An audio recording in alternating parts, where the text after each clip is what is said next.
Assalamualaikum warahmatullahi wabarakatuh. Nama saya Naufal Rifki Fiska, NPM 1711031031. Sini saya akan menjawab soal teori akuntansi. Yang pertama, apa yang dimaksud dengan teori? Menurut Jonathan H. Turner, teori adalah sebuah proses mengembangkan ide-ide yang membantu kita menjelaskan bagaimana dan mengapa suatu peristiwa terjadi. Menurut Little John dan Karl Voss, teori merupakan sebuah sistem konsep yang abstrak dan hubungan-hubungan konsep tersebut yang membantu kita untuk memahami sebuah fenomena. Kemudian, menurut Carlinger, teori adalah konsep-konsep yang berhubungan satu sama lainnya, yang mengandung suatu pandangan sistematis dari suatu fenomena. Selanjutnya ada pertanyaan, apa yang dimaksud dengan teori akuntansi? Pengertian teori akuntansi, menurut Hendrickson dan Van Breda, adalah penalaran logis yang berbentuk seperangkat prinsip yang luas atau a set of broad principle yang memberi kerangka referensi secara umum dalam mengevaluasi praktek akuntansi serta memberi pedoman dalam mengembangkan praktek serta prosedur akuntansi baru. Menurut seputar pengetahuan.co.id, teori akuntansi merupakan sebuah konsep definisi dalil yang menggambarkan dengan sistematis peristiwa akuntansi yang mengulas keberkaitan antara variabel dengan variabel lainnya dalam struktur akuntansi, dengan maksud bisa menjelaskan dan meramalkan peristiwa atau fenomena yang bisa saja muncul. Kemudian pertanyaan nomor 3, jelaskan sejarah perkembangan teori akuntansi. Yang pertama adalah pre-teori. Sebelum formalisasi sistem double entry di tahun 1400-an, sangat sedikit ditulis teori yang mendasari praktik akuntansi. Selama periode perkembangan dari sistem double entry, penekanan utama adalah pada praktek. Sampai tahun 1494, seorang biarawan Fransiskan, Pacioli, menulis buku pertama untuk mendokumentasikan sistem akuntansi double entry seperti yang kita kenal. Judul karyanya adalah Summa de Arithmetica Geometria Proportionalita, yang artinya ulasan aritmatika, geometri, dan proporsi. Untuk 300 tahun setelah 1494 disalah Pacioli perkembangan akuntansi. Hal ini disebut sebagai periode pra-teori. Tidak ada teori akuntansi yang terlihat, yang telah dibuat dari waktu Pacioli pada awal abad ke-19. Saran teori muncul dari berbagai aspek, tapi tidak sejauh yang diperlukan untuk menempatkan akuntansi secara sistematis sampai tahun 1930-an. Perkembangan teori akuntansi yang khusus mulai berkembang. Pragmatic Accounting. Periode 1800 sampai 1955 ini sering disebut sebagai masa ilmiah umum. Selama periode ini, perkembangan teori yang paling prihatin dengan memberikan penjelasan praktek. Penekanannya adalah pada penyediaan suatu kerangka menyeluruh untuk menjelaskan dan mengembangkan praktik akuntansi. Teori yang dikembangkan terutama berdasarkan analisis empiris. Metode yang paling sering diadopsi adalah ilmu fisika. Analisis empiris bergantung pada pengamatan dunia nyata daripada hanya mengandalkan logika. Metode ilmiah umum memunculkan publikasi terkenal.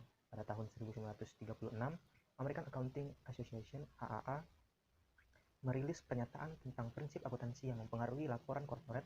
Tahun 1938, American Institute of Certified Practicing Accountants, yang disingkat AICPA, membuat kajian independen dari prinsip akuntansi dan merilis sebuah pernyataan prinsip akuntansi yang ditulis oleh Sanders, Hartevelt, dan Moore.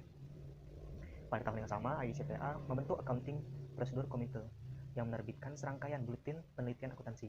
Sifat buletin yang dipublikasi teori akuntansi yang ada saat itu dirangkum dalam pengantar buletin nomor 42 yang dikeluarkan selama periode 1939 sampai 1953. 8 dari laporan ini adalah terminologi. 34 lainnya adalah hasil dari penelitian dilakukan oleh Komite Prosedur Akuntansi yang diarahkan kepada segmen dari praktik akuntansi, di mana masalah yang paling menuntut dan dengan mana bisnis dari profesi akuntansi yang paling peduli pada saat itu. Lalu selanjutnya, normatif accounting. Pada tahun 1996 sampai 1970 diberi label masa normatif. Hal ini disebut periode normatif karena itu adalah periode ketika teori akuntansi berusaha untuk membangun norma untuk praktik akuntansi terbaik. Berbeda dengan periode ilmiah umum, selama periode ini peneliti kurang peduli tentang apa yang sebenarnya terjadi dalam praktek dan lebih peduli tentang pengembangan teori-teori yang ditentukan apa yang harus terjadi. Pada periode sebelum 1996, beberapa penulis menghasilkan karya normatif awal, terutama berkaitan dengan isu seputar dasar yang tepat untuk penilaian aset dan klaim pemilik. Teori normatif mengadopsi tujuan, sikap, dan kemudian menentukan cara mencapai tujuan yang dinyatakan. Mereka memberikan resolusi tentang apa yang harus dilakukan untuk mencapai tujuan yang telah disebutkan. Fokus utama dari teori normatif akuntansi selama 1956 sampai 1970 adalah dampak dari perubahan harga dan nilai aset dan perhitungan laba. Positive accounting. Ketidakpuasan dengan teori normatif dikombinasikan dengan meningkatnya akses terhadap data empiris dan pengakuan meningkatnya argumen ekonomi dan literatur akuntansi yang menyebabkan pergeseran ke bentuk baru dari empirisme yang beroperasi di bawah label luas teori positif. Tujuan teori akuntansi positif adalah untuk menjelaskan dan memprediksi praktik akuntansi sebuah contoh dari teori akuntansi positif akan menjadi teori yang mengarah ke apa yang dikenal sebagai hipotesis rencana bonus. Teori tersebut bergantung pada manajer untuk memaksimalkan kekayaan yang lebih, bahkan dengan mengorbankan dari pemegang saham. Jika manajer dibayar sebagian dengan bonus berdasarkan laba akuntansi yang dilaporkan, maka manajer memiliki insentif untuk menggunakan kebijakan akuntansi yang memaksimalkan pendapatan. Teori tersebut juga mengarah pada prediksi bahwa manajer yang dibayar melalui rencana bonus menggunakan metode akuntansi income increasing lebih dari manajer yang tidak dibayar melalui rencana bonus. Teori tersebut penting karena mereka menjelaskan efek ekonomi atau kekayaan akuntansi dan alasan akuntansi penting bagi berbagai pihak seperti pemegang saham, kreditur, dan manajer. Dengan menjelaskan dan memprediksi praktik akuntansi, Watts and Zimmerman menganggap bahwa teori positif telah memberikan kebingungan yang jelas terkait dengan pihak teknik akuntansi. Mereka berpendapat bahwa teori akuntansi positif membantu dalam memprediksi reaksi dan pemain di pasaran, seperti pemegang saham terhadap tindakan manajemen dan informasi akuntansi yang dilaporkan. Sekian. Assalamualaikum warahmatullahi wabarakatuh.